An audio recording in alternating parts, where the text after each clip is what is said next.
Ulimwengu unajiandaa kuadhimisha siku ya maji duniani licha ya kuwepo kwa tatizo la uhaba wa maji ambalo limechangia mzozo wa kibinadamu katika baadhi ya nchi za dunia. Kamati ya kimataifa ya shirika la Msalaba Mwekundu ambayo iko mstari wa mbele kutoa misaada ya kibinadamu nchini Sudan na Jamhuri ya Kidemokrasia ya Kongo imetoa tahadhari kuhusu tatizo kuongezeka kwa mizozo na kuhimiza juhudi za pamoja katika usambazaji maji safi na rasilimali nyingine kwa wale walioachwa bila makao kutokana na mizozo. Mapigano katika Jamhuri ya Demokrasia ya Kongo yamesababisha idadi kubwa ya watu kutoroka makwao, huku wanawake na watoto wakiwa kwenye hatari kubwa.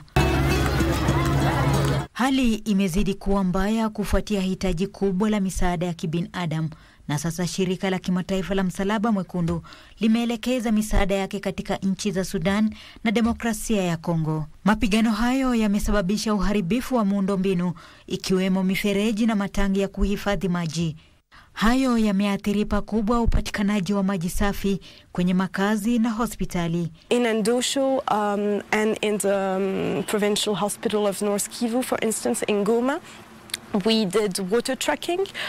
We also provided fuel to a number of water providers, local water providers, to help the population. There has been direct attacks to water infrastructures, to water points, water networks, to dams, but also what we call indirect attacks. So meaning that the operators do not have access to these infrastructures to be able to operate them and people to have access to water.